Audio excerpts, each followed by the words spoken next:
Hey, welcome to Death Metal Dick's live YouTube feed of our podcast recording. So glad that you're on YouTube with us. Right now, you're going to notice a thing that we always do, which is me finding our live video on Facebook, and then I got to share it on social media. So pardon us for just 1 second while I pull this up and try to ramble my way through this.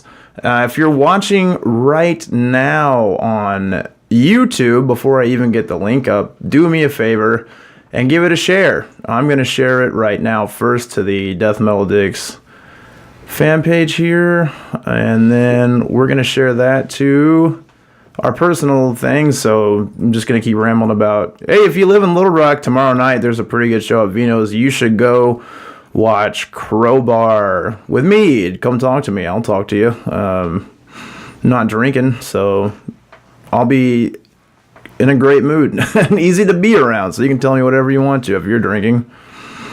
Tonight we're going to do a black metal, I guess we'd call it a history lesson. The name of the episode will be True Black Metal Part 1 versus Mayhem's Chainsaw Gutfuck, which I picked that song because I think that Dead was probably the most prolific figure in this whole deal, and I like that the early black metal coming out of Norway, they were trying to get away from death metal, but the first things they put out were definitely really tinged with death metal. You know what I'm saying? So I like that. I like that era. I like the first Darkthrone album, the first Mayhem album, Death Crush. Darkthrone was Sons of Northern Darkness, or no. Why did I say that? Because I'm fucking spacing out. Yeah, we're live on YouTube right now, and you're just checking in. All I'm doing is just getting this shared on all my pages so you can watch, and then we're going to kick off the podcast. We're happy that you're watching with us, if you are, and I'm sorry that it's boring right now. Buddy, you could talk. I think you got it shared. No, I don't have it shared. I'm waiting on you. All right, well, I got it shared on the old Death Metal Dicks and on my own page. All right, so now I'm here, and it's going to be a great podcast. You know, I spent a lot of time diving deep into some metal history. Most of it I felt like I knew, and I learned a lot of things myself, so hopefully it's educational to you. I tried to take a real non-biased perspective. It's an interesting story, so I think a lot of people have profited off of this, and they've gone out of their way to really over-exaggerate what happened. And I would like to combat that with shedding some light, you know what I mean? Giving the true story of true black metal. And that's what we aim to do. And there's a lot of crime that went along with it. There was some pretty gnarly shit. So we'll keep the theme of our podcast going along with some gruesome black metal murder and mayhem. You know what I mean? Yeah. You ready, buddy? I'm fucking ready. You ready, Mark? Oh my God, welcome to another edition of Death Metal Dicks. Woo, that was a good one, buddy. Yeah. Welcome to our show, Death Metal Dicks. If you're unfamiliar, what we do here is take grisly true crimes and paranormal events and dissect them to the tune of our favorite death metal songs. Mm-hmm. So welcome back into the void with Christopher Pierce and Buddy Lloyd. Tonight is one that we've been super excited for. What we like to do is a couple of serious, in-depth, two-parter episodes. This one ended up being 3. Can you believe that, buddy? I can. And we have gone out of our way to spend hours and hours researching all the crimes associated with and the backstory of true black metal. True with a V, buddy. I know. Yeah. I love black metal. I love it. It's my favorite genre. It should be. It's a genre that's actually remained controversial even through today. You know, everything when you were a child, you would hear like Marilyn Manson or Slipknot or something like that as like a 9-year-old, and your parents would be terrified of some masked man telling you about a serial killer or pretending to be crucified to a piece of ham or whatever Marilyn Manson was doing. Right. And that would freak them out. Black metal is the origin of really pushing music over the edge. It's a group of guys that were young. They're frustrated with the culture that they lived in, as we'll find out for no reason. Yeah. But they really pushed music as far as it could possibly go. And nothing is ever compared to where they took it. Nothing will compare to how it got there. And everything today that you would consider controversial is either along the same lines of the original message they wanted to put out, or interesting enough to today's socio-politic climate, we will talk about in episode 3, National Socialist black metal. Oh, great. So black metal has got many things underneath its umbrella. Most all of them have tried to push the envelope as far as possible. You'll be shocked with some of the things we get into that were done in the name of music. Yep. It's gonna be a fucking wild ride. It sure is. And you know, the way black metal started, the way it got into Western culture, is it was given to us by popular metal magazines in the early 90s.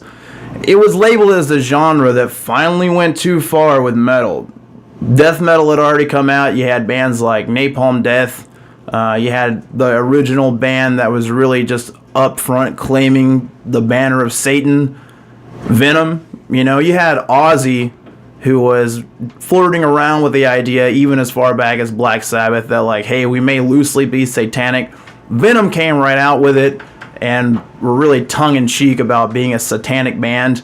And that type of thing is what inspired these guys to be fans of death metal, which was mostly about murder.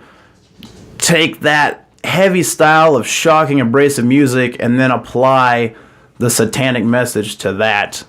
And I'll explain the reason why in just a moment. But magazines like Kerrang saw an opportunity to make a quick buck off of these guys that were doing crazy shit. It's easy to do because they're kind of isolated off in Norway. By the time it got to America and even England, they had been doing this genre for about 5 years. And we're actually getting kind of frustrated that they weren't building up steam outside of Norway yet, because they were watching popular Swedish death metal bands get huge and be able to go to America and Canada and Japan and start touring the world. Well, they wanted a piece of that action. Now, I'm not saying that everything they did was motivated by getting a piece of fame, but you'll find out that, as with anything in art, that ends up lending a big hand to where we're going to go. And so there was an article that Kerrang put out, and that's when these guys were in their late teens and early 20s. Kerrang basically said that they were burning churches, sacrificing animals, and they had gone so far as to sacrifice a person to Satan, and that they were planning a legitimate war against the rest of the world in the name of Satan. So people got up in arms. You know, they had so many pictures of themselves posing with weapons, but like carnival weapons. You know, these guys weren't like having guns in their pictures and shit yet. They were just being goofy ass kids like we all did when you went to the fair and you went to the ninja booth and you went in there wanting a ninja star, but then you saw a knife that had brass knuckles attached to it. Oh yeah. And you're 13, of course you're going to try to get that, and they'll sell it to you. It's a goddamn carnival. They're not responsible for anything. If you think about the world's most misanthropic people, it actually probably is carnival workers. It is. I remember like throwing the darts at the balloons and winning some fucking fingerless leather gloves. Boy, I rode the hell out of my bicycle with those sons of bitches. That sounds about right. Do you still have them? Nope. Yeah, so what I wanted to do with this 3-part podcast is to give you a really non-biased, strictly to the facts account of black metal in a way you've never heard it before. No bullshit. The most popular piece of literature in all of black metal is a book called Lords of Chaos. And there's a movie coming out about the book. Unfortunately, that being the foremost authority on this genre, it's chock full of shit. Yeah, it's mostly fiction. It's like 10% truth, then the rest is just utter bullshit. And the problem with that, to me, is that they sell it as though it's all fact. Yeah. Yeah, it's a great book, man. It's just, like I said, it's just like fucking reading a fairy tale. It's full of shit. I mean, Period. They should have prefaced it with based on a true story, you know? But instead, they gave it, and know this is probably boring to touch up at the top. I just want to make sure people know, if you check our resources, Lords of Chaos is not one of them, because I know it's biased, I know it's full of shit. I want to clear up top before we go down and explain what the whole thing is. There was no such thing as the Black Circle. Yep. It wasn't a real situation. Nope. And that is what you'll find in everything you look at. It gets like a shocking thing, and I'll tell you the entire origin of it and how it got there. I just want you to know where we're at, because I think it's important as metalheads to give you a fair representation. I don't want someone that likes black metal and death metal as much as we do to listen to the podcast and go, oh man, you guys are illegitimate and not authentic to the culture. That's my first and foremost thing, which sounds hilarious now that I say it. We gotta stick for the culture. And even though the culture is fucking white dudes being dorks in Norway. Yep.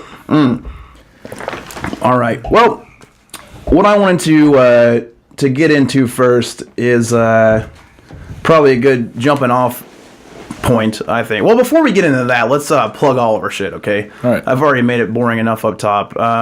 Did you do anything this week? Anything you want to give us? Okay. Never. Super important. I think there's like 6 tickets to Kyle Kinane. I would love for you, fans of the show, to be the 6 people that buy the last ones. I know you guys bought a lot of them, because after last Tuesday, we had like 20 left, something like that, and we sold most of those all off. And then I went and measured, and we were able to add a few more tickets. So you guys are buying tickets. Man, when you come out on Saturday, you're going to see me do a set. You're going to have fun with that. If you've never seen it before, I'm excited to be able to do that into a sold-out room of people with one of my favorite comedians. And I want you to come up afterwards and talk to me. Don't be a weirdo. I won't be a weirdo. I want to make conversation. I don't have anything to sell. I got no ulterior motive. I want to shake your hand and look at your face. So let's do that. You know what I'm saying? What if somebody asks you to finger him? But it's only a guy, though. If it's a guy, I will. For sure. Yeah, I'll give you a finger or two. Whatever. Who cares? But yeah, come out to that. Yeah, follow me and Buddy on Facebook. Just give us an ad. I've gotten a few friend requests. I'll approve you. I don't care. What's it matter? It's not a real world we're living in. It's a simulation, buddy. What if it's a fuck bot? I won't add that. I'm smarter than that. That's what a weird thing. They're all 3 names now. You notice that? And it's like, that's their game. Like, why add a 3rd name in the mix? Did they run out of 2-name combinations? They had to have. You get so many of them. Yeah, there's some like real like crazy names on there. I'm like, man. What happens if you approve them? I don't get it. What's the hustle with the fuckbot? I don't know. What's the end game? Like, do people get driven to the site? Buddy looked at our producer Mark like, I want to know. I want to know if anybody... you're touching a computer. You must know. What if they just take your email address and they figure out your home address and send you a fleshlight? Right. Yeah, I mean, I'd take that. Yeah. Add all the money to them. I got a fleshlight, man. I got it a real illegitimate way, too. That's a story for another time. We're on Facebook at Death Metal Dicks. Our parent company is Professional Pirate Media. The likes are slowly climbing up. I don't know. I know it's a lot of effort on your guys' part to do these things, but man, it makes a big difference for all of us that are producing the show and doing the show. Just give Professional Pirate Media a like on Facebook, on YouTube, Instagram, all across the board. They got everything under the same name. And then they've got a podcast called Making a Mark that's about wrestling. It's tremendous. They've got the flagship podcast where our producer Mark sits down with a guest and they shoot the shit about basically the city of Little Rock, which if you're from out of town, what could be more interesting to you than learning about the type of dumb shit we do down south here? Yep. Oh, Little Rock is... Yeah, well, we make the most of it. This is the epicenter for good times, right here in Mark's studio room. Nothing's better than tongue-tying, buddy. But yeah, man, keep the likes coming. Keep the 5-star ratings coming. Man, we're popping up now on iTunes. If you just type in death, we're getting in the mix. You can look up BTK and find us. It's all about that sweet, sweet internet marketing, buddy. You know what I'm saying? Yep. We're ready to cash this fucker in. But yeah, just give us reviews. Share us with your friends. I mean, if you like what we're doing here, the best way for us to do more of it is if you'll just get your friends on board. I know they'll like it. I love it. We are having a ton of fun, and we want you to fucking start square one and not be a poser. Imagine if you could have gone into the first wave of black metal and sat down with those bands. And you would be the only person in the whole world that's not a poser. Man, you just hear fucking Celtic Frost for the first time? Yeah, you jump on that train, Celtic Frost and Venom, and then it's all, you're part of the crew. But you missed that boat. Don't miss this boat. Don't be a poser. When we're fucking when there's a third wave of death metal detective podcasts, you want to be on the original ship. Let's get together. Let's put patches on our jean jackets. Let's draw death metal dicks on our trapper keepers. You know what I'm saying? Fuck yeah. All right, now we're going to get into the episode. So again, I just wanted to preface all the bullshit. Sorry to drop that on you on top. We'll get into the interesting shit now. And I think a good place to start off at is right at Helvet, the record store where most of these guys hung out at, all right? It is it's the Swedish word for hell. It was Hell, the record store. Now, something to understand about the climate of Norway at the time, which basically made all this shit possible, is that their economic climate was, and mostly still is, if you're pursuing an artistic endeavor, you get a stipend. In other words, they pay you to do a successful project. So let's say me and Buddy started a black metal band. They wouldn't start paying us right away, but once we had something together and could prove to the government that we're touring and shit, they're going to give us enough money to live off of, may it be meager, and also pursue our music. So all these guys are in bands. Euronymous, and I'm going to do a full character run through, owns this record store. His parents helped him get it, but now that he owns it, the way that the system works in Norway is that they're paying him money to have the record store. So all these things that you're thinking like, how did they have time to do this? How were they able to sit around and come up with this crazy shit? It's all because the fucking Norse government is the greatest in the world. They just pay you money to be an artist.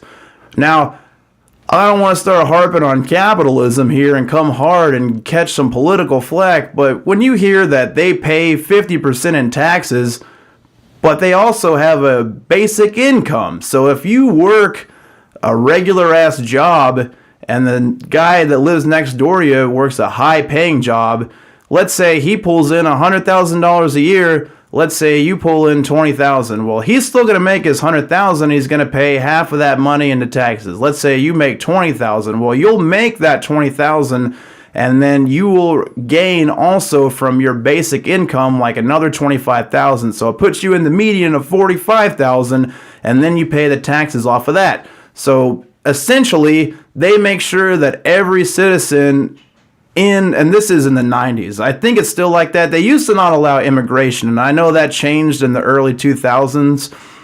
However, paying 50% of your taxes, and then if you were making the $100,000, all of your health care is covered. So, like, it's a pretty good give and take there. Whole point is, for an artist, it's the greatest civilization. So that is funny in itself to me, that these are basically a bunch of spoiled-ass kids that get to make black metal for a living, and they're super mad about it. Oh yeah, they're pissed. They're ready to fuck your shit up. And if you haven't heard black metal, the entire idea is it should sound like the ice-cold darkness of a Norwegian forest. They're very in tune with nature, and what they're mad about is the Christian church coming into Norway. And I fully agree with this point, and that's where a lot of things got twisted up with the black metal thing coming off the top. The easiest thing for the media to say about black metal is, oh, they're a satanic group. This is coming right off of Satanic Panic, which was in the 80s. And if you remember the Satanic Panic, it's hilarious because there was supposedly a daycare where there was this group of kids and there was adults watching out for the kids. And the adults were demonic priests that worked for the Illuminati. And they had rich and powerful men from all over the world come and kidnap the kids and take them to weird sex dungeons. One of them was down the toilet. They would flush the kids down the toilet, and then snake demons would come up and spread the kids open for high-ranking government officials to have demonic orgies with. And this shit was spread around like it was gospel, because people couldn't believe that a kid could come up with all this shit. But basically, it ended up happening that these kids were completely led into it. And these kids were just fed and fed and fed and fed bullshit after bullshit after bullshit after bullshit, where they started believing it was fucking true, which is horrifying. Because if you're a kid and you really believe that between the hours that your mom and dad went to work, you got transported off to hell to watch Mitt Romney buttfuck John Kerry and rub your face in their asshole. What would be worse? There's a lot worse. Bury your face in For a 6-year-old? Rosie O'Donnell's asshole? Oh, yeah. That's way worse. You're taking Mitt Romney over Rosie? Yeah, absolutely. I don't think I'm taking that deal. Mitt Romney? Well, he's pretty clean. I guess Mitt. That guy is a strong jawline. Yeah, he's in shape too. For some reason, I was thinking Mitt Romney was someone else. He's the fucking in shape Mormon guy. Yeah, I'd probably take Mitt over Rosie. Yeah, fair point. He probably shaves his asshole. He seems like a real asshole shaver. He's a waxer. He's precision groomed, I'll tell you that. Rosie O'Donnell is probably quite unkempt. Yeah, that's like trying to rub your face into fucking cat whiskers. She's probably got so much toilet paper in her pubes. Just like a giant bush with little flecks all over it. You ever seen one of those? What is it? Like a big bush with toilet paper flecks in it. Yeah. Like the first puss I ever saw was like that. It was horrifying. You just don't know what you're getting into. And I never had like strong parental guidance to lead me down the path of anything. And the only porn I'd ever watched was real sex, which for fuck's sake, it's always like grannies shoving carrots into each other or talking about fucking tantric tea. Yeah, or people dressing up like babies and wearing diapers and then like having like not really hot girls, but like ones that you're like, oh, they're trashy enough, and then they just change your diaper and suck your dick and then put the diaper back on and like, you know. Yeah, real sex was the worst. It was fucking, phew.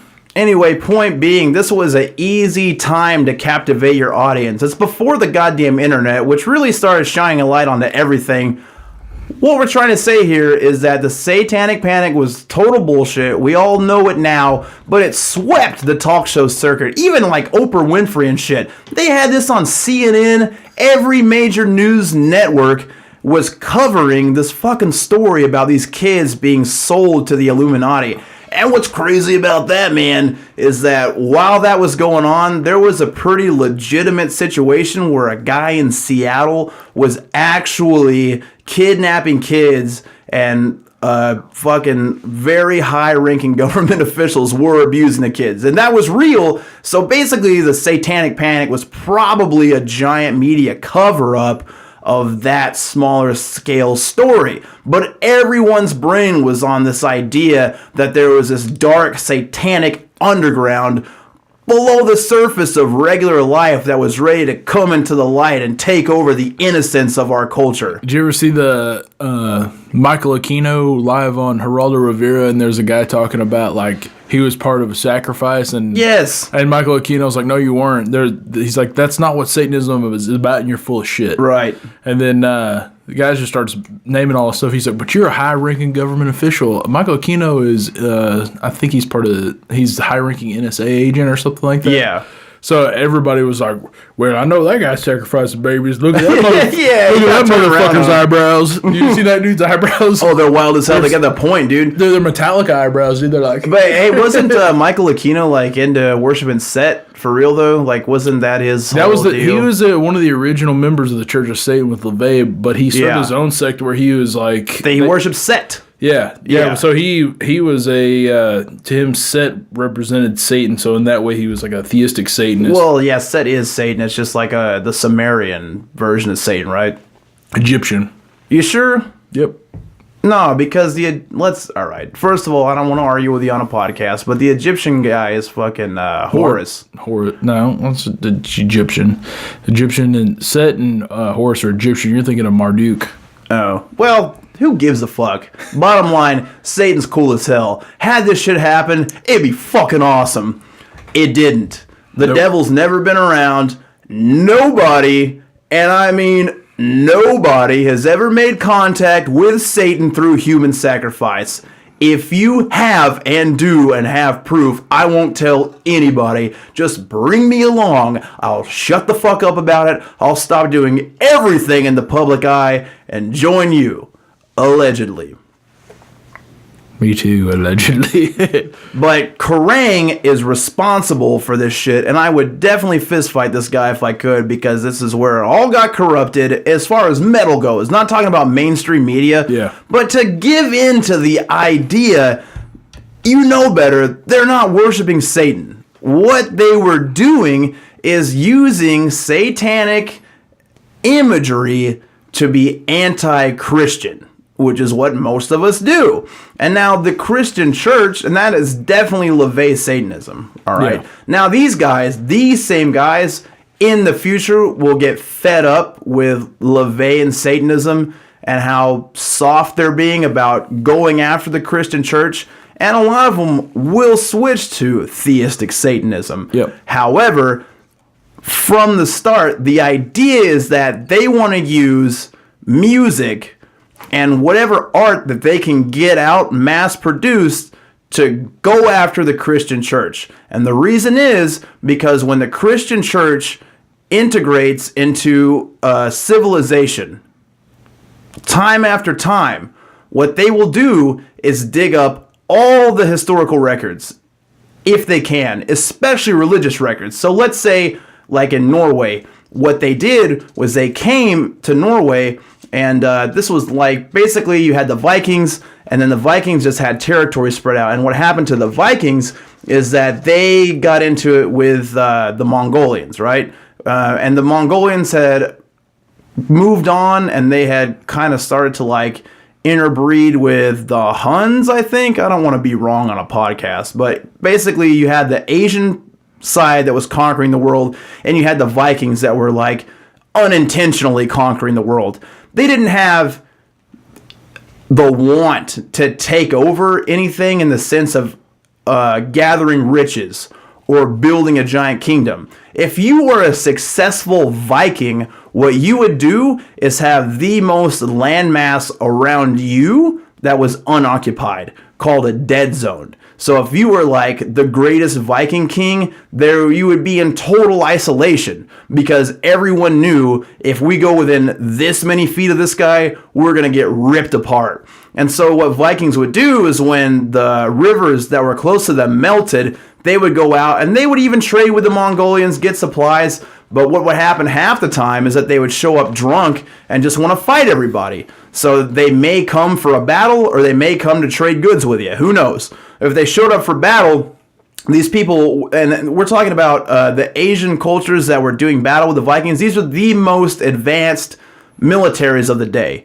They did a great job at keeping notes, working on tactics. There's several books that were made by the Mongolians and the Huns of like fighting different civilizations and cultures, how to defeat those cultures. And the only thing they could come up with for fighting Vikings was take the high ground, do not engage them, keep as much distance between you and them until their liquor dries up and they'll go home. Yeah. So Vikings' idea is just to occupy as much land as they can. And then, you know, they had a real driven sense of fighting for Odin. They were pagans, and they had their own particular set of gods within paganism. They're very close to the earth. They're some of the best farmers, some of the earliest what you would consider a chef, by using like farm-to-table style cooking to prepare elaborate meals and recipes and alcohol, and really knew how to live in a harsh environment, harsh though lush. They had great soil, but extreme cold to combat. Yep. They knew how to make that land work for them, and they were a very tribal, no need to grow civilization. So the only way that the Asian societies were able to integrate and make things work with the Vikings was to slowly get them to will to their culture, right? So you had these warriors on both sides, but the Vikings were not progressing in like a scholastic way at all. They just wanted to get bigger, stronger, more powerful, and worship their gods the way that they saw fit.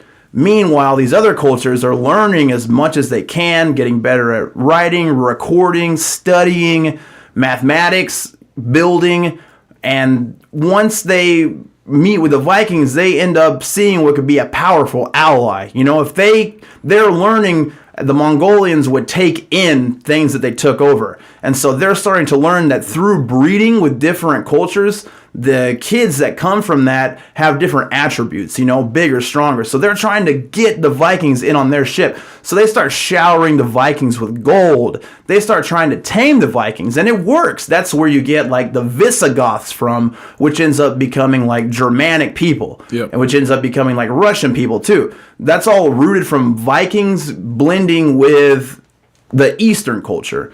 So once they tame them down by basically Easternizing them at the time, basically what we call Westernizing now, like taming down this wild culture that's just tribal and off on its own, they start bringing them onto their ship. And around this time is when Christianity starts sweeping through. So basically, and I'm sure I'm going to fuck this up. Believe me, I'm no historical professor. And the reason I'm going through all this is just to give you an idea of what the Christian church does to corrupt things.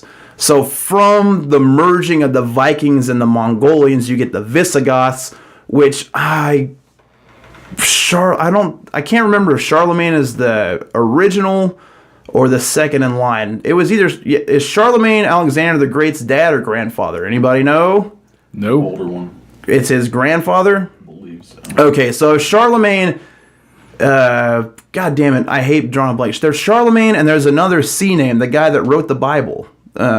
Anybody? Talking about Constantine. Constantine. Okay. So Charlemagne's the original. Charlemagne is right. Or vice versa. Well, I think Charlemagne. Yeah, no, Charlemagne's first because Charlemagne is learning.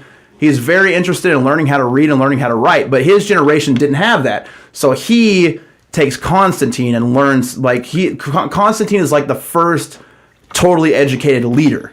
So he's like the king of this Visigoth kingdom, which is the Vikings blended with the Mongolians. And he learns to read and write. He's a scholar. He learns about religion. And so Charlemagne knows what he wants to convey. Constantine is the vessel. And what they do is they end up inventing the New Testament to control the population, because instead of dividing and conquering and fighting, if you can make people think if they don't do the things you want them to do, when they die, they're going to go to a hell, which is way worse than anything they're going to go through while they're alive. It's the perfect governing system. So Constantine writes this goddamn Bible, and then Alexander the Great is the next person to take all of this combined knowledge from the Vikings and the Mongolians and the Huns into this race and really start pushing the agenda to take over the world. And he's doing it on the back of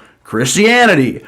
And they know that if there's a culture that has their own religion from experience from dealing with the Vikings, that they have to stomp it out, because to control these people, they don't want to fight with them. They don't want to have the people be unhappy either. They look at it as a more humane way to deal with a culture. Rather than go in and burn everything to the ground and trample them underfoot, they just bring the gospel. Maybe they have a war, maybe they don't, but at the end of the day, they're trying to save these people. They want them to go to heaven. And they know up top that it's a fucking sham to get all those sweet simoleons. You know what I'm saying? Yep. But the only way to control these people is to totally reverse what they knew. And in these days, you don't have computers, no hard drives, no backups. You just have people telling other people's stories. And if they had progressed long enough to write it down, they're going to take that away and destroy it. So by the time their grandkids come around, it's all forgotten.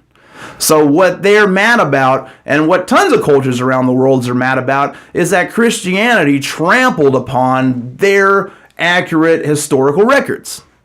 They've been doing that. They still do that. Yeah, for sure. Missionaries go to other countries and they try to share the word of the Lord with other people.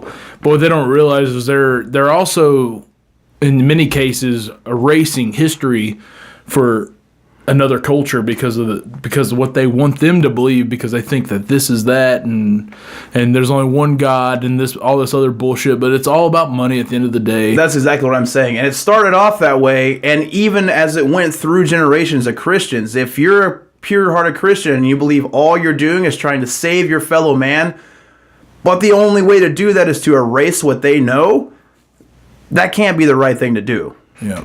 And listen, if you're going to tithe 10% of your wages to some dude in a fucking suit with a tie who's fucking driving around a cool car, but they don't pay taxes because of their religious shit, that's stupid. Here's what's cool about Satanism is LaVeyan Satanism, they pay taxes. They're the only religion that pays taxes in America. They won't take a tax-exempt status. Nope. They pay more taxes than they're supposed to. And they still donate to charities and do tons of charitable work. Now, I myself am not a LaVey Satanist, but I do appreciate LaVey Satanism is basically a real churched up way to troll people as an atheist. Yeah. If you're an atheist through and through and you really want to make a silly tee-hee in the face of a Christian, you'll say you're a Satanist. Calling yourself a Satanist under the guise of LaVey is simply to slap Christianity in the face. It's a shock factor. And I can get behind being shocked at. I consider, I wouldn't call myself an atheist, I'm not either. So it doesn't apply to me, but I understand that, and they've done some hilarious things. They've also done some great things, so I've got no problem with them. And that is originally where black metal was at, just using Satan as anti-religion, just being blasphemous, not legitimately being satanic yet. And this is my favorite era of black metal, because you have these kids that so Mayhem is the first band, right? And Darkthrone starts about a year after Mayhem. Mayhem hadn't played any shows, and they were all friends together. So, it's hard to say who came first. Mayhem put out the second record. Darkthrone put out the first. But Mayhem played shows first. So we'll say Mayhem came first by like a year. Mayhem became a band because all four of them were independently at an AC/DC show, and they all had a Venom patch on the back of their jean jacket. So they just congregated upon each other from being like the only four people there that were into Venom and got together, which is how metal worked before the internet. Yeah. Still today, if I see someone that's blatantly into good metal in public, we'll probably end up shaking hands and having... exchanging social media just to see where we're at. But before social media, you just had to dive in on the person, You wanted to know what records they had. They wanted to know what records you had. And you would get together and start bands. That's how bands would start. So that's how Mayhem got started. It was a guy, and they were all played instruments separately. Two of them already had like a drum and guitar thing going on, and they came together to form Mayhem. Now, there was already death metal at this point. There was Celtic Frost, Napalm Death, like I said, Venom. These are the bands that they're listening to. You looked at me funny there. I wouldn't consider Celtic Frost a death metal band. No, but there is death metal. Like, these are... Okay, all right. So there's death metal. Like, England has got a big death metal scene. Yeah. Sweden's got a pretty big death metal scene. They like Celtic Frost and Venom, but I was just saying that, like, Napalm Death is already out, is, like, the biggest death metal band I can think of. I think Carcass was already out. I think Carcass had put out the... I think Benediction. Benediction's out. Yeah, you wore a Benediction shirt tonight. Benediction shirt. Possessed, but they're from San Francisco. Okay. People would consider... Well, they're a thrash band. Yeah. But they would consider... That's early death metal. That the first death metal band. I think so. And so, when you hear it, it's like, it's thrash with some harsher vocals, but really, the band Death with Chuck Schuldiner is the first death metal band. Right.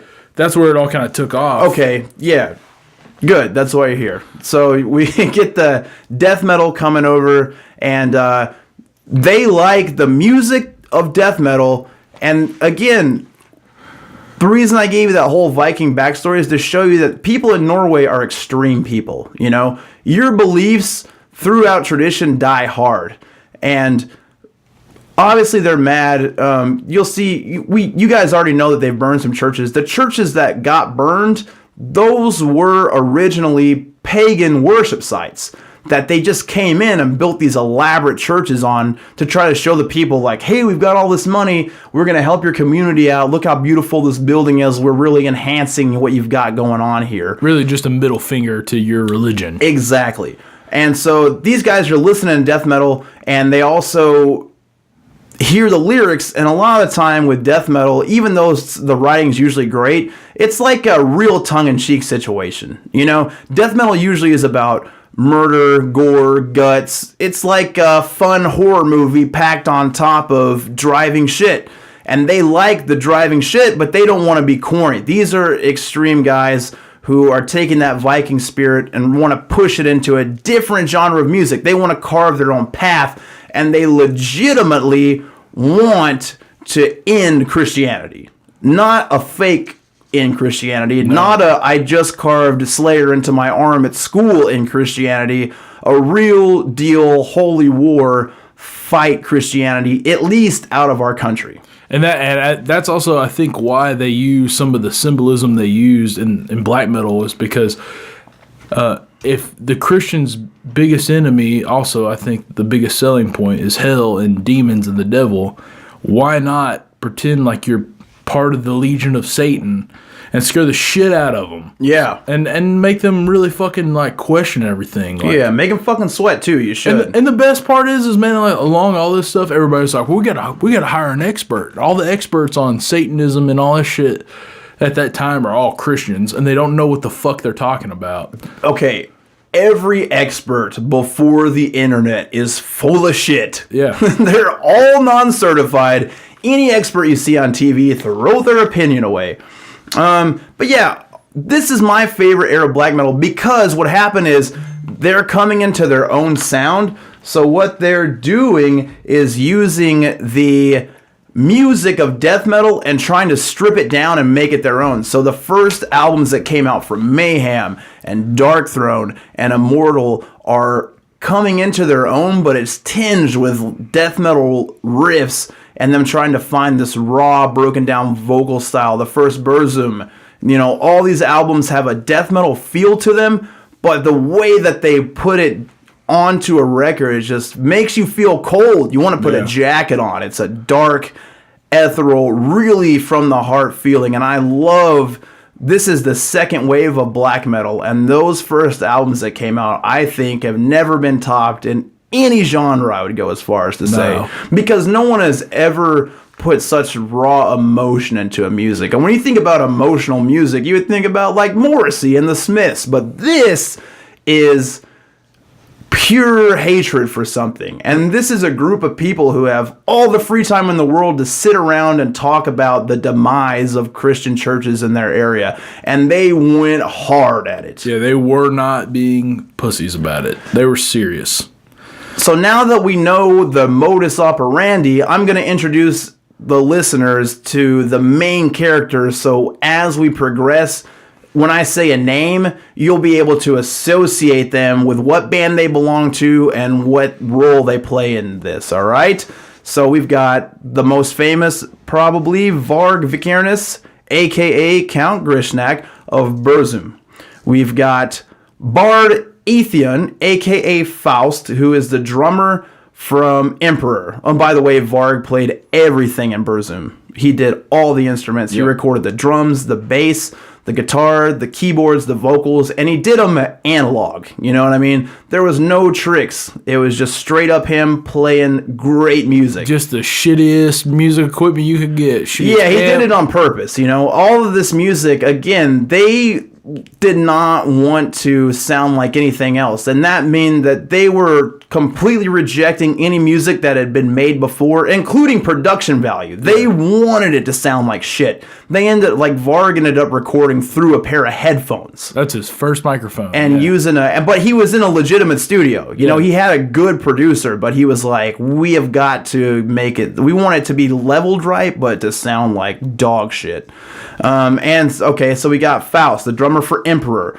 Oystein Arseth, a.k.a. Euronymous, the owner of Helvet and the guitar player of Mayhem. This is who invented what we would consider the black metal riff. Yeah. He was the first person to take this particular chord progression that Celtic Frost was working on and really strip it down and kind of play it in a different key and almost backwards. He just added that extra little pinky and some minor notes. Yeah. Dude, and it just is the fucking, like, it sets the atmosphere for everything. And if you hear any second wave black metal, you'll know exactly what I'm talking about. It's like a non-stop, highly tuned, like a high E, like a E sharp. It is standard tuning. Progressive scale. Just fucking hitting it, man.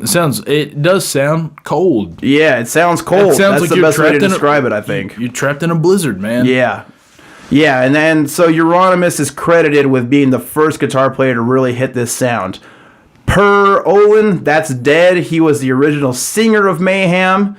Gil Nagal, that's Fenriz. He is the drummer. Well, also plays everything else in Darkthrone. Darkthrone over the years has been Fenriz and Nocturnus Culta, who basically play everything. They write albums together as a two-person unit. They've been in tons. They've all mixed members around, but these are our top players. All right, Nocturnal Culto and Fenriz are they really are the main guys, and they really just, in my opinion, set the standard. Like, there's people that created things in black metal, but they set the standard of black metal.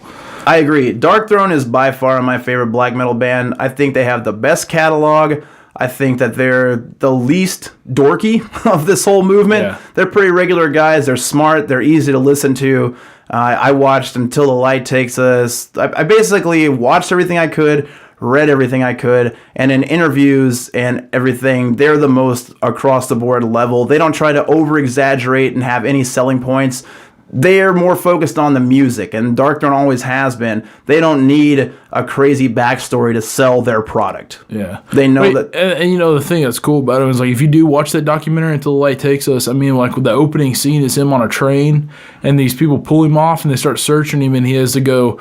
He comes back and he's like, I had to tell them I had tear gas. I signed off I had it, but they didn't find the drugs. Yeah, and he sits down, you know, and it's like, yeah, there's he's nobody like, cooler than that. Nah, he's the coolest guy. Yeah. I named my dog Fenriz. He's a cool ass dude.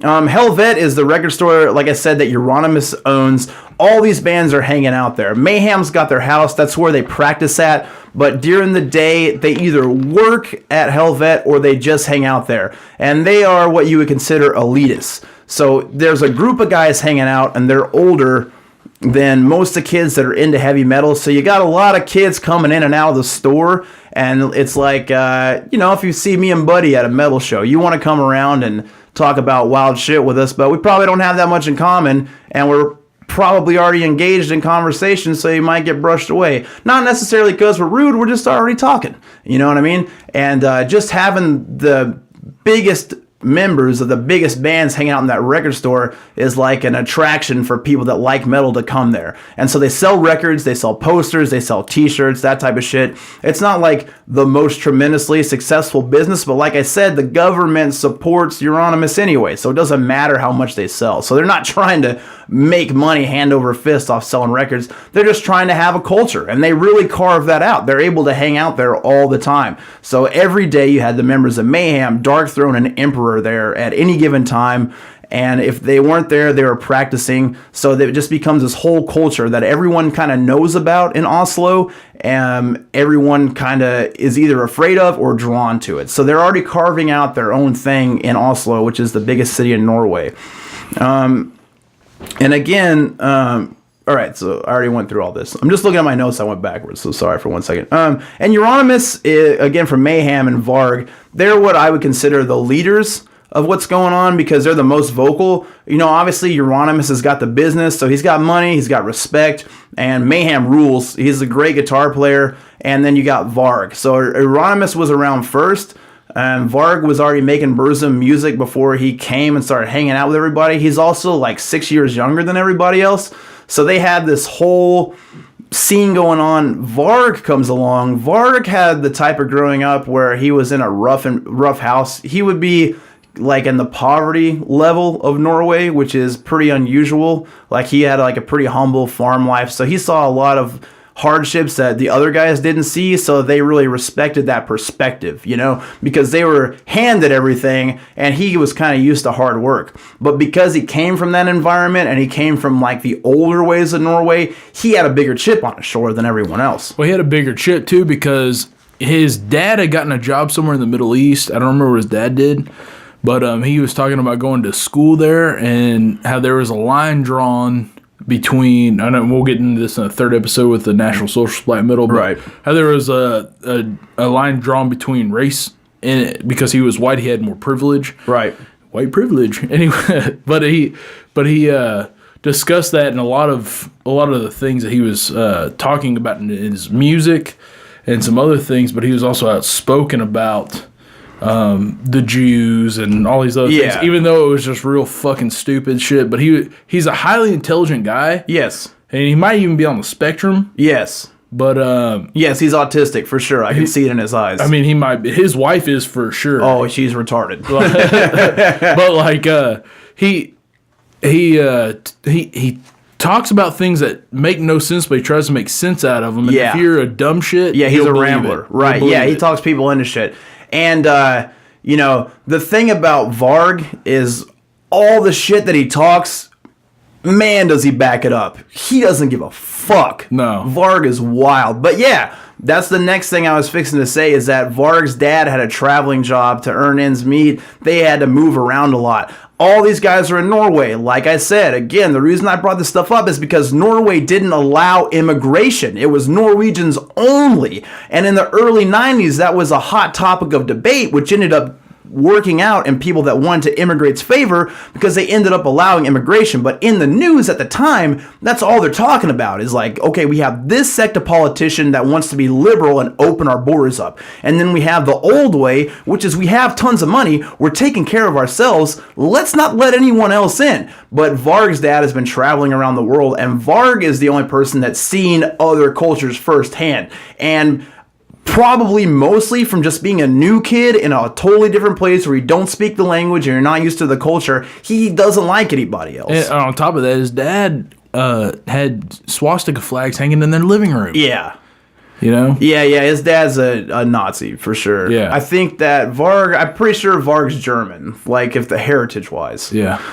Norse and German, whatever. Anyway, I don't want to get into Varg's whole life story. Perhaps we can do a separate podcast on that. But what I'm getting at is that Euronymous, the guy that owns the record store, is older. He's got all these ideas. He hates the Christian church as well. He really loves the idea of having all these young metal kids looking up to him. That's his shit. Like, they think that he is evil personified. Like, the young kids that are going to shows and shit, they feel like Mayhem is pure evil. And that's what they need to sell records. Before Mayhem put out Death Crush, their first album, they sent postcards to every record label they could get the address for, to every person on any tape trading list they could get the record for, to just say, we're here to destroy the Christian church. And that's it. And then the record followed that. They already had a huge buzz based on that before they put out any music. So when Death Crush came out, it blew up right away because they were already putting this image out there. And they had pictures taken of themselves where it's just death in the dark and corpse paint. No one had used corpse paint before.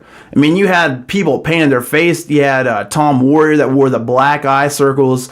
Alice Cooper, Kiss, that type of shit. But these guys... Corathon from Bathory, too. Yeah, okay. And Bathory's another important band that we should mention to here. To me, the most important. I love Bathory, too. And so I feel bad for not shouting them out now. Anyway, they're putting out this image, and Euronymous just becomes about the life. And that's kind of where he slips up. Because he ends up not so much being about the message, but about the attention. So he's got all these radical talks... And he's trying to hype all these kids up and make himself seem evil, make himself seem like he's going to go to war and start setting churches on fire, make it seem like he's going to start murdering Christians, but he won't do anything. No. He just talks. And then, go ahead. He was like into the, he was a real Marxist. He was a communist. Yeah. And so it's so weird because like he was everything extreme though. So when you say that, keep in mind that he's doing that to be like ideally shocking. he was extremist. I mean, he really didn't do shit. Exactly. He just talked about it. He wanted to have extreme views but never really do anything with them. Right. And that's where Varg came in. So when Varg came along, Yeah. that opened up to have somebody younger that was going to take the people that had been listening to Euronymous and actually take them out to do some shit. So Varg is with the shit. Yeah. Euronymous, not with it. It's a Norwegian dick measuring contest. Oh, yeah. But the thing is, man, is that, again, for all the shit talk, Varg ain't fucking around. Varg's dick is huge. And so Mayhem puts out Death Crush, and it's a huge album. They're doing great. They're making money. They're touring around. Again, they had their own house. They built up a giant image, and a lot of that was based on their singer, Dead. Yep. Now, Dead was what I would consider an enigma, and he was the perfect person to be where he was at that time, because there was no frontman that had ever been like this before, and the way he sold himself was way over the top. And we'll find out why after I explain Mayhem just a little bit more. Again, yeah, and they ended up mailing out a manifesto with Death Crush. So there was like the first edition of Death Crush, which apparently if you have it, it's worth like $80,000. It's a lot of money. It's got a manifesto inside of it where they're talking about taking down the Christian church. And Dead was the vocal piece for it. Him and Euronymous both wrote the lyrics. Dead moved to Norway from Sweden, and he was legitimately obsessed with death. Hence the fantastic name, Dead. I'm talking so obsessed with death that Dead used to keep any dead animal that he would find under his bed until the stink would waft into the other rooms, just so he could get the smell of death. He, I hope I'm not jumping ahead here, but You are. Am I? Yeah, I'm going through all of it. Okay. He got so into smelling dead animals and getting the fucking... This is a hot new drug I'm going to bring around, and if you guys are ready for this. He would take a dead bird and put it inside of a Ziploc bag and take it to band practice and huff the dead bird to get inspiration. Well, if he had a goddamn lung from a Yeah. previous episode. Yeah, let's not forget the huff lung. Now, if you can take a bird that you find on the side of the road and stuff it inside of a lung and get those death fumes in there with some spray paint and lung fucking fumes, you're going to make a killer record. You're going to make history. You're going to make the next genre of music that no one can believe. Dead even went so far as to be shallowly buried in a coffin for 2 days and 1.5 nights. Being underground in a coffin and not able to move, he got a fungus under his eyelids, which is something that a real dead person gets for his trouble. That's all fun and games, but Dead had severe mental problems. Oh, yeah, for sure. Dead was depressed, and what happened is he was in an accident when he was a kid, and he was dead for over 8 minutes. So because that happened, and when he died, he had the whole, like, go towards the light, bright lights, euphoric feeling that a lot of people have when they have a near-death experience. And this is like, that's why I was going to go, or I wasn't trying to jump ahead or anything, but I think that it wasn't because he was submerged under cold water for a long time. Yeah. He may have fell off a boat or something like that. I couldn't find what the exact accident was, but he drowned in cold water, and they pulled him out, and it took them 7 minutes plus to revive him. Yeah, he never really shared anything personal about his life. Not a lot. No, not a lot. But what he did share, he wrote down. He left journals and lyrics and shit like that, and that's how they figured this stuff out. He probably suffered from a disease that's called the Cotter delusion, aka walking corpse syndrome, which happens to a lot of people that are dead for a long time on the table and have a near-death experience. They end up being so obsessed with that feeling that they got that they think that they actually died and are just a corpse getting through another part of life. So, April 8th, 1991, Death had told Euronymous that he was ready to kill himself and he was having suicidal thoughts. And so Euronymous went out of town, left Dead alone in the Mayhem house, and that is when Death slit his wrists. Dead. Then slit his throat. I'm sorry. That's when Dead slit his wrist, slit his throat, And when that didn't work, shotgunned his brain out. Yeah. Euronymous was the first person to come back and discover him because, like I said, Euronymous basically knew that Dead was going to kill himself. Now, there was a rumor that circulated that Euronymous actually killed Dead, but that got quelched because it verifiable that Euronymous made sure people knew where he was. He showed his face. Not when only he was that, out of I town. think, Varg even said himself, he said that Uranus was out of town. Exactly. So he planned it yeah. and made sure people could verify that he was out of town. Yeah. So he came back after a short trip. He had to break into Mayhem house, and he found Dead laying in the kitchen with his knife slit open and brains blown all apart. Now, if I walked in on your bloody body, I can't say exactly what I would do. I would panic, lose my mind, hate everything, but I would definitely call the cops, probably, right away. Hell yeah. Like, hey, we got to sort this shit out. Euronymous went and grabbed his camera and filled the entire roll of film up with pictures of Dead's body. Yep. And then called his friends, and then called the cops. Now, it's speculated that that's purely to get... they used the most gnarliest picture of the whole thing on the infamous Mayhem album, Dawn of the Blackhearts. That was the album cover. Yeah. Highly controversial, but that sold them almost 1 million records because Really of the album cover being so controversial. But, a lot of people say, oh, he had the foresight of that. In what, I'm not going to read that part of Dead basically, Dead said in his note, like, hey, I left all my journals, all my lyrics, all my shit, the money I've got, if you find it first, it's yours. I feel like he, before he got the camera, probably went and found all his shit and then was like, well, this is going to be grim. He also took pieces... The rumor circulated that he made a soup out of his brain and ate it. Not necklace, true. Everybody had a necklace made out of his skull fragments. He did take a skull fragment and make himself a necklace out of it. Okay, None were circulated. Yes, okay. But he didn't get a whole bunch for the squad, and he got the skull fragment after the site was cleaned up. It wasn't a thought that he had right away. There was just a piece of it left over, and he ended up making a necklace out of it. And all these rumors were exacerbated that Mayhem ate their singer. All bullshit. All bullshit. CSI Oslo. And what you have at the end of the day is super depressing because this guy was going to be, in the metal world, a huge star. Who knows where... I mean, Mayhem's huge, but who knows how big they could have gotten with a true genius like Dead at the helm of that, moving him along in his vision, I mean, you think of, like, Dead's...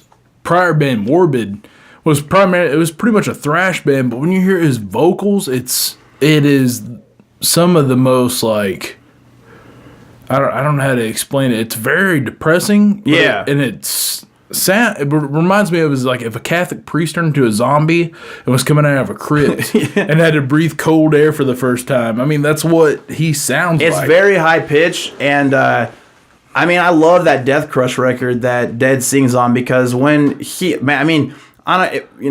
a vocalist, like a newer vocalist, like when you push yourself to get the yell, the scream out, you can really feel it inside of you. You can hear the inside of Dead's lungs as he pushes the volume of those screams out. I mean, he is really agonized when he's putting these lyrics on. I might be wrong about this, but I'm not sure if Dead was on Death Crush. I think there was a guy that left the band. Dead's on Death Crush, dude. He sang only on 2 songs on The Mysterious Satanus or whatever, but then the only like full recording is him live in Leipzig, but I might be wrong. I'm 98% sure that Dead is Death Crush. Okay. I hate that you brought it up because now I'm unsure, but I'm pretty sure Dead's Death Crush, man. Yeah, I just bring it up because I'm unsure and I don't want to be wrong. So. Yeah, I don't want to be wrong either. This is the easy way out. We're no experts. We're fucking idiots. Look at us. If you're on the YouTube live stream, we're gross. We don't trust us. But this is the way that I want it to be. Death. Why do I keep saying that shit? Dead's suicide note is famous, and I'll read it to you right now. Excuse the blood, but I have slit my wrists and neck. It was the intention that I would die in the woods, so it would take a few days before I was possibly found. I belong in the woods and have always done so. No one will understand the reason for this anyway. To give some semblance of an explanation, I'm not human. This is just a dream, and soon I will awake. See, it's that walking corpse shit. It was too cold, and the blood was coagulating all the time. Plus, my new knife is too dull. If I don't succeed by dying to the knife, I will blow the shit out of my skull. Yet I do not know. I left all my lyrics by Let the Good Times Roll. Let the good times roll. Plus the rest of the money. Whoever finds it gets the fucking thing. As a last salutation, may I present life eternal. Do whatever you want with the fucking thing. Pell. I didn't come up with this now, but 17 years ago. And here's the lyrics to Life Eternal, which Mayhem did record. Yeah. A dream of another existence. You wish to die a dream of another world. You pray for death to release the soul. One must die to find peace inside you. You must get eternal. I am immortal, but am I human?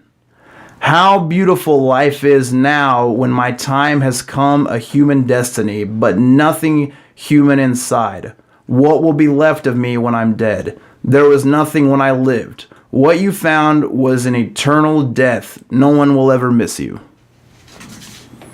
Sad. Yeah.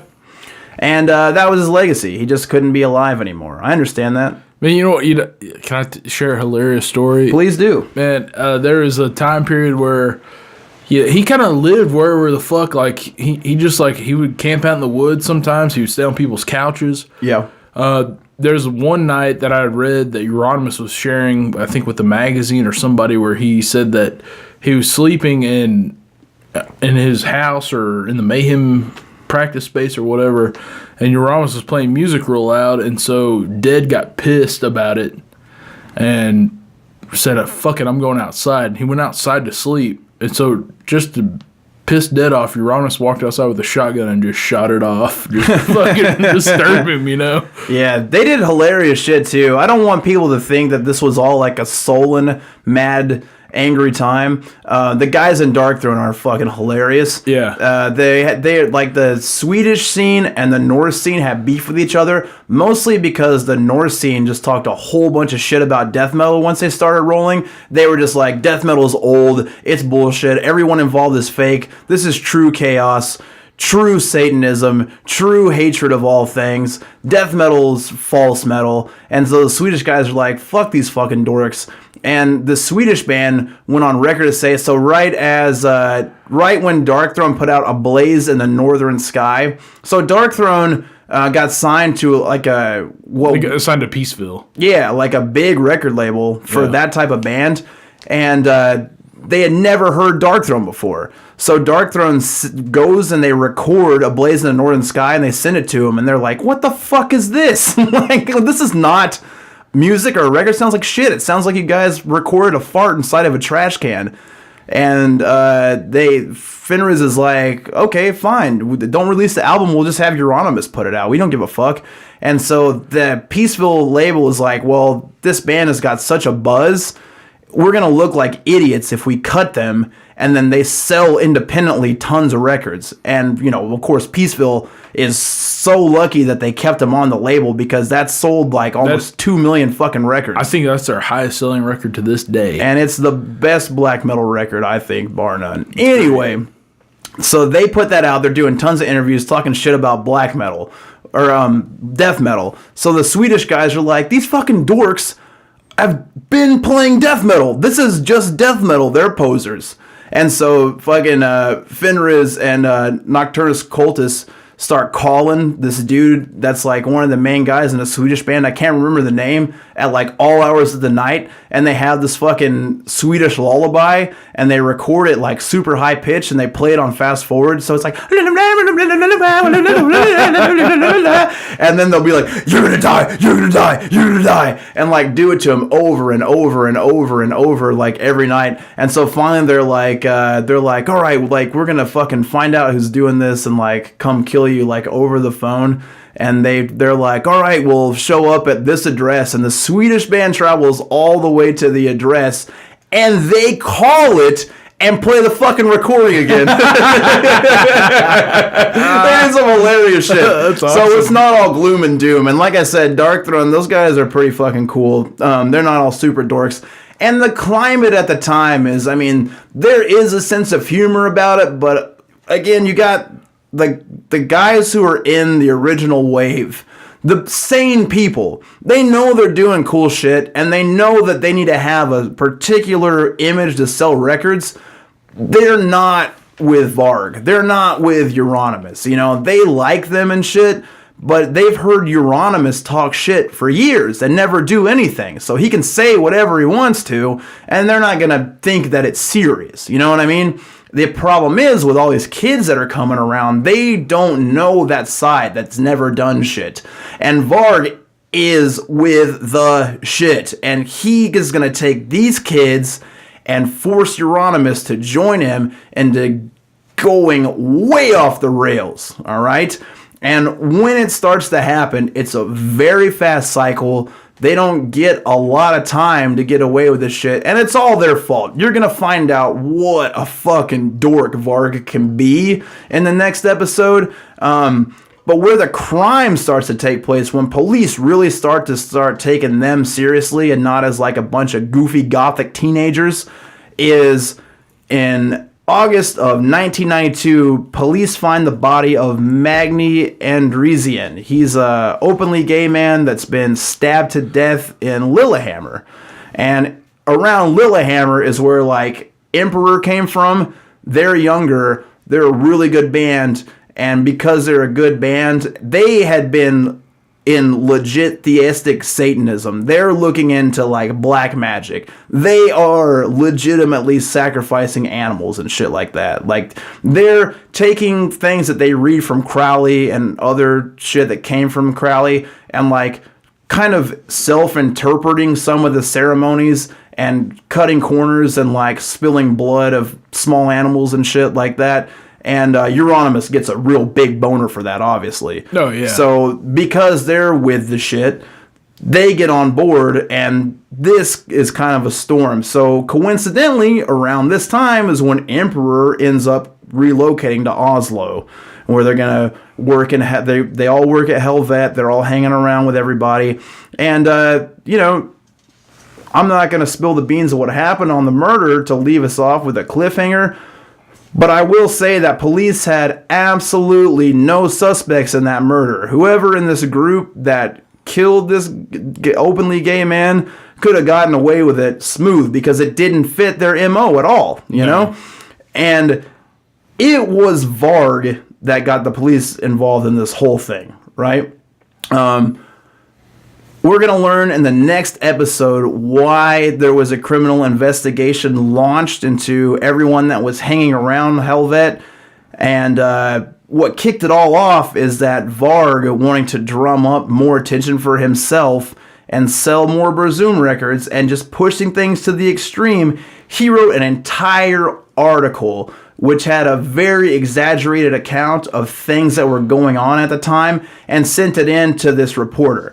Now, I'll say he's a reporter, but he's like a National Enquirer type of writer for the newspaper. He's like a gossip columnist, right? Yeah. So he's like a easy target. And we've been talking about how smart Varg is. Varg is extremely manipulative. And he's a for sure sociopath. If you watch him, you can tell that his man, and he openly will tell you what he gets off on is manipulating people to do what he wants. And this is a prime example of him honing that craft, not quite being a master of it, and fucking it up for everybody. So next week, we're going to jump into the church burnings, the murder, and how Varg really ruin that whole culture. Sound like a good stopping point to you? Sounds like a good stopping point. But you know what's a good beginning point for everybody? What's that? Check out Death Crush. Check out In the Night Side Eclipse. Oh, can you pull those lyrics up? I can dick around for a second.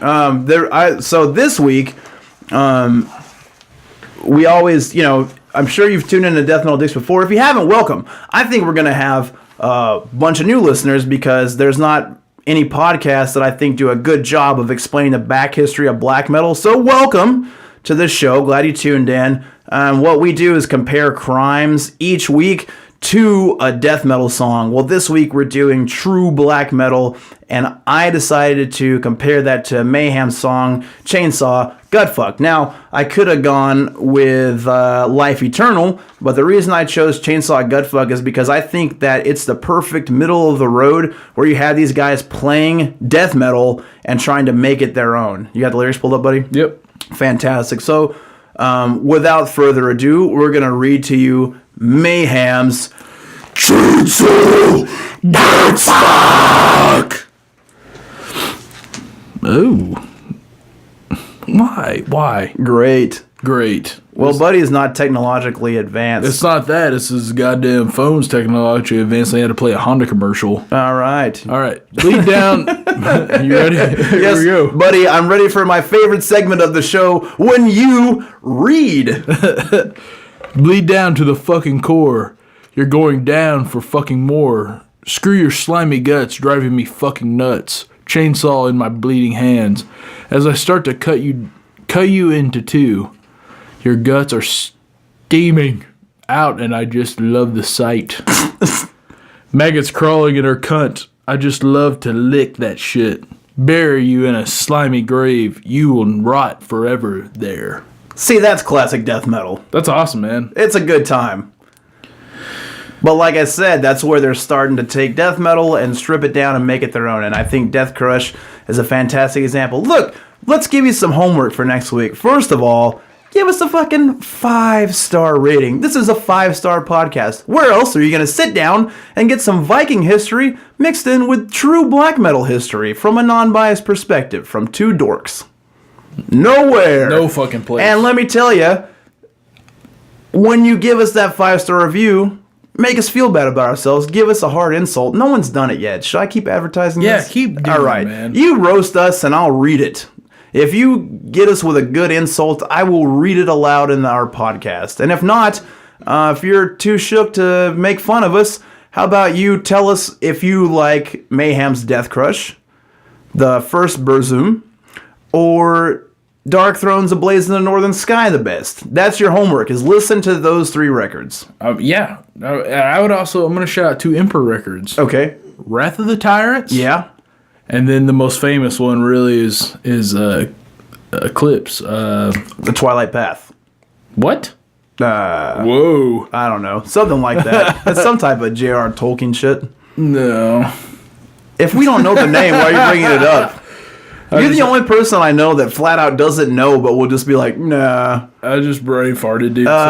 It's like Nightside Eclipse. In the Nightside Eclipse. In the Nightside Eclipse. Yeah, Emperor in the Nightside Eclipse. I feel so dumb right now. Yeah, I put a list of the top 5 black metal albums on the Death Metal Dicks page. Listen to those, so you're on the same page with us next week. So we're in the second wave of black metal. Next week, we're going to dig into the church burnings. We're going to dig into the murders. We're going to dig into Varg blowing it and being in prison. And then the third episode, we're going to go with a more modern third wave of black metal and all the crimes that have been committed within that. I also want to do something else. Yeah. The other day, me and my family decided to go hunting for bones. And we found like an entire cow, basically, and I got all the bones from it. Whoever leaves us the best roast, I will send them a candle holder made out of bone fragments from a cow. Whoa, up in the stakes. That's pretty kick-ass. Now, do you clean the bones? I clean them. Okay. I cleaned them actually today. There's a lot. I've got probably over 60 to 70 bones. How do you clean it? What I do is I put them in hot water in the bathtub, bleach, borax, kind of let it sit for a little bit, dry it out, and then I boil it to clean it further, and then I'll... how decayed was it? It's like all the flesh already off, it's down to a skeleton? All the way down to the skeleton. Okay. Some of it was. I did have to carve off some flesh on some pieces, like jaw bones and shit. Some of it was pretty fucking gruesome. There's like maggots and fucking ants and shit. All right. Yeah, it was pretty sweet. So you could get a previously maggot-infested, cleaned by hygiene specialist Buddy Lloyd candle holder sent to your house, all for giving us a 5-star review and roasting us. Give us a good roast. I will send you that shit. It'll be cool. Again, those 5-star reviews help us out so much. We pop up basically anything you search related to what we've got going on, we're popping up in it. So the more reviews we get, the more steam we get, and the more steam we get, the more we're gonna do shit like this. So like it, love it, and we'll take you out on. I'll tell you this week what you should do to improve your financial life. What is that going to be, Chris? All right, so you're going to find the demon Beelzebub, right? That is the demon prince of greed. You're going to get his sigil, easy to find online conveniently. You're going to draw it up. You're going to have a goal for that. Let's say, and let's make it realistic. That's something that you can obtain. Don't have a goal to present to Beelzebub of, I want to be a millionaire. Have a specific, like if you're like a real estate agent, let's say you have like 10 houses for sale. You want to sell the 10 houses, all right? Say you want to sell them. Say that you want to use Beelzebub's experience in being greedy in obtaining the wealth. Bring him to you for a specific goal, right? Take that sigil, put it out in front of you. Every time you pull it out, put $1 on it, all right? Put $1 on the sigil, light a candle. Sit there, meditate. Use your mind to focus on the goal. Selling 10 houses. Even if you don't believe in Beelzebub coming forth, guess what? Now you're putting energy into your goal. You're sitting there meditating and thinking about selling the 10 houses, right? Whatever you want to do, project that off in a pact between you and Beelzebub. Now, here's the kicker. When you're done doing this for, 15, 20 minutes, to where you get your mind clear of everything but your goal, jack off. And get your cum, male or female, onto the sigil and the $1. And then burn it. It's like opening up a bank account. Yeah. It gives you money. It's a wank account. It is. It gives you money. You're investing in yourself. Yeah. Because you're Satan. Yes. You decided to leave heaven because you didn't want to play no more music anymore for this fucking hippie guy with long ass hair. Right. He's a pussy. Big pussy. And you're tired of it. I'm tired of it. Light a fire, light a candle, and pour the fucking wax on your tits. Yeah. Take a dildo and tit fuck yourself. Take a picture of it and don't send it to us. Or do. Hey, listen, guys. You are Satan. You are God. Think about it like this. One of them's a dork and one of them likes cool heavy metal. All right? You pick.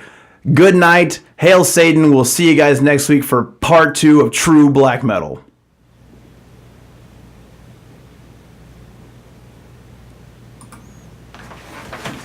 All right. I didn't know if